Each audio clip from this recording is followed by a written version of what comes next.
ఆసిఫ్ మునీరు 2022లోనే పాకిస్తాన్ని చైనాకి అమ్మేశాడంట. అమ్మేశాడు అంటే భారతదేశం మీద కక్షతో భారతదేశాన్ని ఎలాగైనా సరే ఇబ్బందికి పెట్టాలి, భారతదేశాన్ని నాశనం చేయాలి.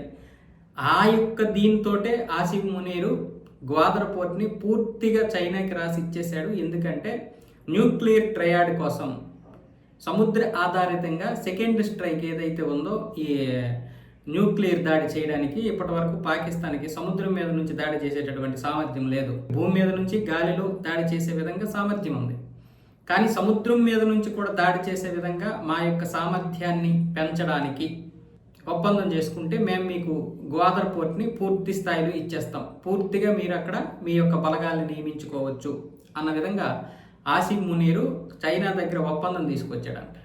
అయితే చైనా మొదట్లో ఆలోచించిన ఇది అసాధారణమైనటువంటి ఒక డిమాండ్ కాబట్టి దీన్ని పక్కన పడేసిందట చైనా.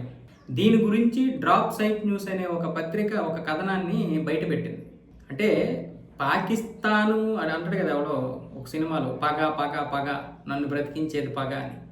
ఆ విధంగా పాకిస్తాను తన భవిష్యత్తు కోసమో అభివృద్ధి కోసమో బ్రతకడం లేదు, భారతదేశ నాశనం కోసమే బ్రతుకుతుంది. ఇప్పుడు గ్వాదర్ పోర్ట్ని ఇచ్చేయాల్సిన అవసరం ఏంటి? ఈ యొక్క ఇది న్యూక్లియర్ కోసం, తన దేశ అభివృద్ధి కోసము చైనాను వాడుకోవచ్చు కదా. చైనానైనా అమెరికానైనా వాడుకునేది ఉగ్రవాదం కోసమే. అలాగే చైనా అయినా అమెరికా అయినా పాకిస్తాన్ అని ఈ ఉగ్రవాదం పేరు చెప్పి భారతదేశం పేరు చెప్పి వాడుకుంటూ ఉంటాయి. కానీ వాస్తవానికి పాకిస్తాన్కి వాడుకోవడం రాదు, వాడుకోబడతది. పాకిస్తాన్ ఎప్పుడూ ఇతర దేశాలను వాడుకునే క్యాపబుల్ ఉండదు. పాకిస్తాన్ని ఇతర దేశాల ఉగ్రవాదం పేరుతో వాడుకుంటాయి. చివరికి సౌదీ అరేబియా, ఖతారు, ఈ దేశాలు, ఇలాంటి దేశాలు కూడా ఉగ్రవాదం కోసం వాడుకుంటున్నాయి. ఆ విధానమైనటువంటి ఒక పనికిరాని పగతో బ్రతుకుతున్నటువంటి దేశానికి తిండి తిప్పలు లేకపోతే ఏముంటుంది మరి? పగ పగ అని చెప్పి ఆ ప్రజల్ని పస్తులతో చంపుతున్నారు.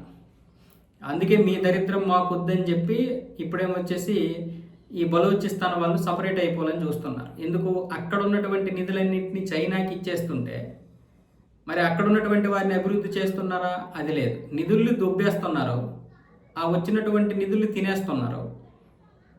కానీ ఇక్కడ ఉన్నటువంటి బలూచిస్తాన్ ప్రజల్ని 3వ తరగతి 2వ తరగతి ప్రజల్లాగా వదిలేశారు. అందుకే ఇప్పుడు అన్నిటినీ ఇచ్చి వారేసి మేము వచ్చేసి చివరికి అడుక్కోవాలా అన్న విధంగా ఇప్పుడు అక్కడ లిబరేషన్ ఆర్మీలు వాళ్ళన్నీ కూడా ఈ విధంగా మిలిటెంట్లుగా తయారయ్యి పాకిస్తాన్ మీద విరుచుకుపడుతున్నారు. అంతే తప్ప వాళ్ళ స్వార్థం కోసమేమీ కాదు.